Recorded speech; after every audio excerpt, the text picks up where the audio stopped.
जय संविधान, जय भीम, महात्मा गांधी की जय, गोडसे मुर्दाबाद। 4 PM के दर्शकों से आज मैं ये बात करना चाहता हूं कि हमारे देश में 2 बड़े बड़े नेता हैं जिनका आचरण, जिनका व्यवहार, जिनकी कार्यप्रणाली बिल्कुल एक दूसरे से विरोधी है। दोनों मेंबर ऑफ पार्लियामेंट हैं उत्तर प्रदेश से, एक रायबरेली से हैं, एक काशी से हैं, वाराणसी से। जो वाराणसी से हैं वो गुजरात के रहने वाले हैं और जो रायबरेली से हैं वो उत्तर प्रदेश के ही रहने वाले हैं। और उनके खानदान से लोग अमेठी और रायबरेली से चुनाव लड़ते आए और जीतते आए। एक देश के प्रधानमंत्री हैं और एक देश के विपक्षी नेताओं के लीडर हैं, leader of opposition. Leader opposition को भी कैबिनेट रैंक का दर्जा प्राप्त होता है, तो वो भी समकक्ष नेता है। और दोनों की कार्यप्रणाली को देश की राजनीति के लिए आवश्यक है कि उसका तुलनात्मक अध्ययन किया जाए। आज उसका तुलनात्मक अध्ययन करते हैं। ये दोनों नेता विदेश गए थे, अमेरिका गए थे। पहले राहुल गांधी गए थे 3 दिन के लिए, फिर मोदी जी गए 3 दिन के लिए। दोनों ने वहां क्या किया, क्या हुआ, किस तरह से बातें की, किस तरह से उन्होंने वहां के ऑडियंस को एड्रेस किया, कैसे लोगों से बात की, वो सारी चीजों की चर्चा करते हैं। पहले राहुल गांधी गए क्योंकि उनको एक यूनिवर्सिटी से आमंत्रण मिला था कि आप आके वहां पे लोगों को एड्रेस करें। राहुल गांधी गए, यूनिवर्सिटी के छात्रों को उन्होंने एड्रेस किया। अच्छा, यूनिवर्सिटी के छात्रों को एड्रेस करने का मतलब ये है, और वो भी एक अच्छे प्रतिष्ठित संस्थान में, कि अगर आपका बौद्धिक स्तर कम है तो आप उनको एड्रेस नहीं कर पाएंगे। आप उनको वो चीजें नहीं बता पाएंगे जिससे उनके अंदर इंटरेस्ट हो। और अमेरिका आप जानते हैं एक डेमोक्रेटिक कंट्री है। अगर जो बोलने वाला है उसकी बात श्रोताओं को, दर्शकों को पसंद ना आए तो they just walk out. Hindustan जैसा नहीं है कि अटेंडेंस कंपलसरी है और डिसिप्लिनरी एक्शन हो जाएगा, इंटरनल में मार्क्स कम दे देंगे। वो वहां पे नहीं है। वहां पे if the teacher is good, students will flock into the class. If the teacher is not good, they will just walk out, because they believe in democratic rights of the students also. अब वहां जब राहुल गांधी ने address किया तो वहां पे पूरा hall खचाखच भरा हुआ था। कार्यप्रणाली के अंदर की अगर बात की जाए तो राहुल गांधी ने द्विपक्षीय संवाद किया। अपने अमेरिकी प्रवास में उन्होंने वहां पे जो ऑडियंस था, जो प्रबुद्ध ऑडियंस था, उनके प्रश्नों का भी जवाब दिया और द्विपक्षीय संवाद हुआ। और देखिए, कोई भी संवाद अच्छा तब होता है, कोई भी डिस्कशन तब अच्छा होता है जब केवल आप सुने नहीं और आप केवल बोले नहीं। प्रश्न पूछे जाएं, आप उसका जवाब दें, जिससे लोग आंक सकें कि जो वो प्रश्न पूछ रहे हैं उसकी आपको जानकारी है या नहीं। क्योंकि जो प्रश्न पूछे जाएंगे वो स्पॉन्टेनियस होंगे। विदेशी में, कम से कम अमेरिका के अंदर, विदेश के अंदर, भारतवर्ष के अंदर वो भी स्क्रिप्टेड होते हैं। गोदी मीडिया को पहले से बता दिया जाता है कि आपको ये प्रश्न पूछने हैं और ये जवाब मिलेगा और इसके बाद आपको चुप रहना है या काउंटर क्वेश्चन पूछना है। Everything is scripted. लेकिन ये वहां पे नहीं है। वहां पे कोई भी स्पॉन्टेनियस प्रश्न आ सकता है और आपको स्पॉन्टेनियस उसका जवाब देना है। सोचने के लिए भी कोई ऐसा नहीं कि आपको बहुत लंबा समय दिया जाए, जिससे कि वो आपकी जो बौद्धिक स्तर है उसका ज्ञान अंदाजा लगा सके। राहुल गांधी के जितने भी आपने मीटिंग्स देखी होंगी, आपने देखा होगा द्विपक्षीय संवाद थे। वहां पे लोगों से उन्होंने बात की, प्रश्नों के जवाब दिए। और जब उन्होंने देश के लोगों से बात की तो वहां पे उन्होंने, आप देखें जब ऑडियंस है तो उस ऑडियंस में आपको भारत के सब स्टेट के लोग दिखाई पड़ते हैं। मतलब यह कि जो भारत की विविधता है वो ऑडियंस में दिखाई पड़ती है। जब राहुल गांधी ने रेफरेंस लिया एक बार कुछ स्टेट्स का, तो केरला वालों ने हाथ खड़े किए, केरला के भी हैं, आंध्र प्रदेश वालों ने भी खड़े किए, मराठियों ने भी खड़े किए, हरियाणा पंजाब वालों ने, बिहार, उत्तर, माने every state was represented, which is idea of India, जो राहुल गांधी बार बार कहते हैं आइडिया ऑफ इंडिया। तो एक तरफ तो वो था जो विदेश के अंदर हुआ, अमेरिका के अंदर हुआ, और दूसरी तरफ मोदी जी का भाषण था। मोदी जी का भाषण था, उसके अंदर द्विपक्षीय संवाद नहीं हुआ, एक पक्षीय संवाद हुआ, मन की बात हुई। जो मोदी जी को बोलना था वो उन्होंने बोला, लोगों ने सुना। बिल्कुल स्क्रिप्टेड लगा, जैसे कोई महामानव अवतरित हो रहा है और महामानव ने अवतरित होके बड़ी दिव्य वाणी से आपको चीजें बताई। लेकिन ये नहीं था कि लोग प्रश्न पूछें और मोदी जी उसका जवाब दें। Everything was pre planned. और जैसे माननीय मोदी जी की एक अपनी आदत है, वो कभी प्रेस कॉन्फ्रेंस नहीं करते, ना हिंदुस्तान में करते हैं ना विदेश में करते हैं, और मन की बात करते हैं। तो ये दोनों में कॉन्ट्रैक्ट अगर आप वो देखें तो आपको लगेगा कि एक व्यक्ति ऐसा है जो कि प्रश्नों का जवाब देना चाहता है और चाहता है कि डिस्कशन हो जिससे स्तर सबका बढ़े। क्योंकि जब प्रश्न पूछते हैं और आंसर आप देते हैं तो उससे होता क्या है कि जो बोलने वाला है उसका भी ज्ञान की वृद्धि होती है। और जब एक पक्षी होता है तो न किसी को अंदाजा लगता है क्या बोल, लेकिन यह है कि कार्यक्रम हो जाता है। कोई प्रेस कॉन्फ्रेंस नहीं हुई मोदी जी की, कोई इस प्रकार का द्विपक्षीय संवाद नहीं हुआ, किसी यूनिवर्सिटी से उनको ऑडियंस नहीं मिला। अब उन्होंने वहां जाके मीटिंग की, मीटिंग में वो बाइडेन साहब से मिले, ऑस्ट्रेलिया और जापान और बाकी देशों के जो लोग आए हुए थे उनसे उनकी मुलाकात हुई, और बाकी उन्होंने इंडियन ऑडियंस को एड्रेस किया। तो एक कॉन्ट्रास्ट तो हुआ जो आपने यूएसए के अंदर देखा और अमेरिका के अंदर देखा। और मेरी बात पे अगर विश्वास नहीं है तो वीडियोस आप देख लें जो अमेरिका के अंदर राहुल गांधी ने किया, जो मोदी जी ने किया, और आपको खुद स्पष्ट हो जाएगा कि who believes in democratic values where the question and answer sessions are held और not only one directional statements are made. अच्छा, अब देखिए हिंदुस्तान के अंदर आज की तारीख में जम्मू एंड कश्मीर, हरियाणा में इलेक्शन हो रहे हैं। हरियाणा के अंदर 5 अक्टूबर को चुनाव होगा और 8 अक्टूबर को रिजल्ट आएंगे। अच्छा, Haryana is a very important state as far as the future politics of India is concern. बल्कि जम्मू एंड कश्मीर भी बहुत महत्वपूर्ण है, जहां पे 10 साल से इलेक्शन ही नहीं हुआ है। वहां पे अलग अलग प्रकार से गवर्नर रूल और सारी चीजें हुई हैं।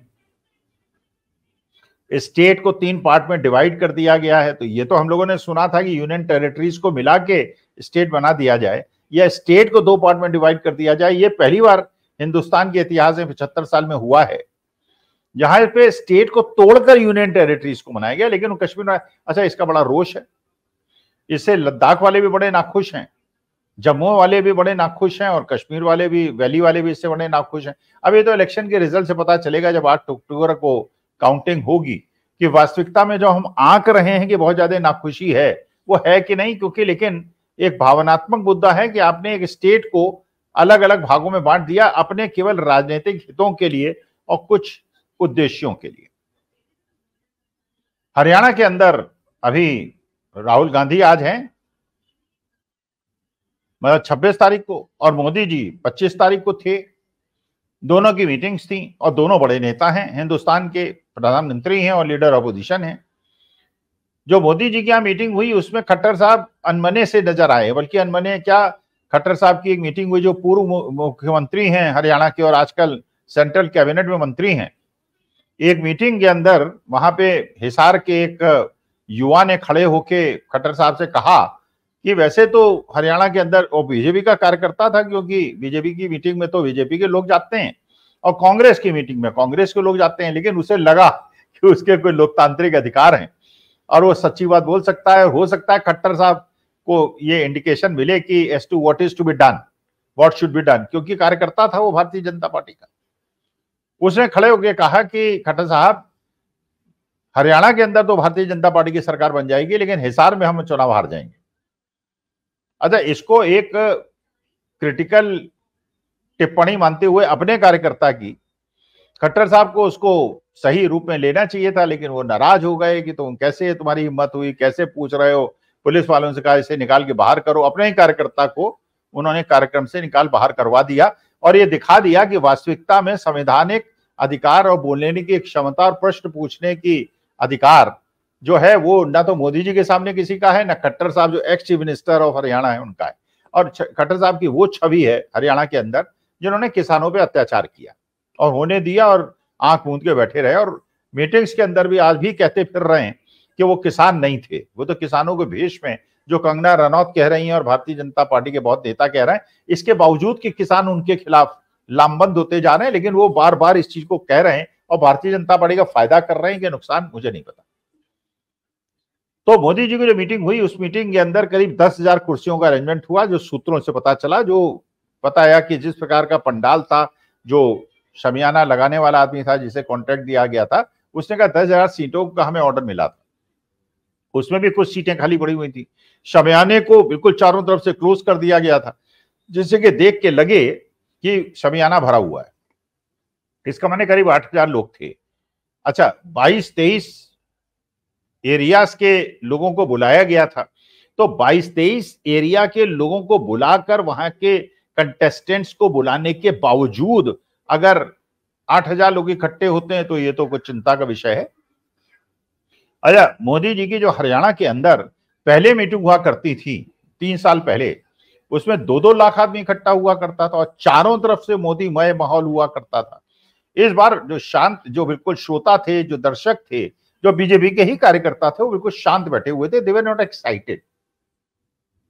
मोदी जी ने एक्साइट करने की कोशिश की, उन्हें उत्तेजित करने की कोशिश की, उन्होंने रॉबर्ट वाड्रा का इनडायरेक्ट रेफरेंस लिया, दामाद का, लूट का, लेकिन जनता के दिमाग में ये प्रश्न उठता ही है कि अगर दामाद इतना गलत था तो 10 साल से तो डबल इंजन की सरकार है, हरियाणा में भी सरकार है और दिल्ली में भी आपकी सरकार है, तो आपने एक्शन नहीं लिया तो 10। अच्छा, फिर हरियाणा सरकार ने हाईकोर्ट में एफिडेविट भी दिया कि रॉबर्ट वाड्रा के खिलाफ हमारे पास कोई सबूत नहीं है, लेकिन राजनीतिक हितों के लिए आप उसको प्रोपोगेट करते हैं और दामाद को बार बार हर इलेक्शन के पहले मैदान में ले आते हैं।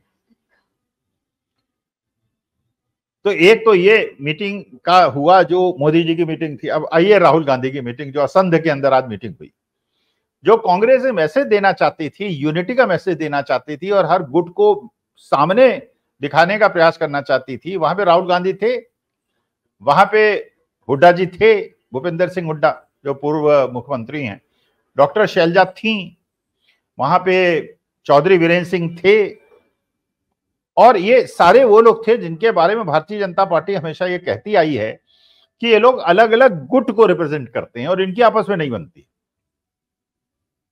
ये कहते हैं चौधरी वीरेंद्र सिंह जो हैं वो सुरजेवाला गुट में आ गए हैं, शैलजा गुट में आ गए हैं, हुड्डा जी के खिलाफ हैं, और हुड्डा जी भी थे वहां पे और सब लोग थे, और सबका जो अभिभाषण हुआ और जो लोगों ने बोला वो मैंने सुना, आपने भी सुना होगा शायद।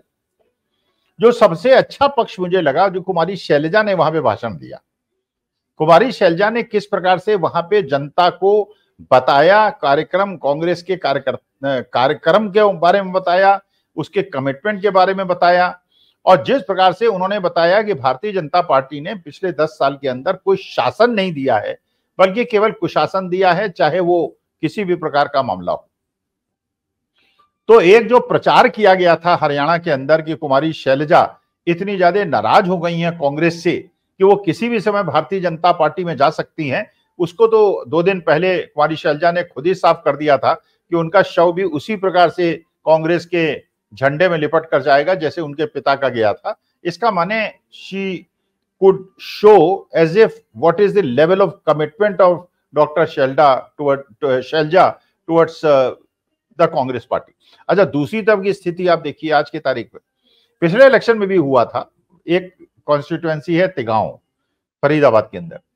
तिगांव कॉन्स्टिट्यूएंसी में बेसिकली 2 गुट हैं, let us be very Frank, discuss कर रहे हैं तो ये किशन पाल गुर्जर जी जो मेंबर ऑफ पार्लियामेंट है और मंत्री हैं, पिछली बार भी मंत्री थे, 3 बार के मेंबर ऑफ पार्लियामेंट हैं, बड़े नेता हैं, अच्छे नेता हैं, टॉल लीडर हैं, इस बार भी अच्छा महेंद्र प्रताप जी से करीब 1.5 लाख वोट से जीते हैं। एक गुट उनका है अपना, और दूसरा गुट है जो राजेश नागर का गुट है, जो विधायक हैं, तिगांव से विधायक हैं। किशन पाल गुर्जर और राजेश नागर की आपस में पटती नहीं।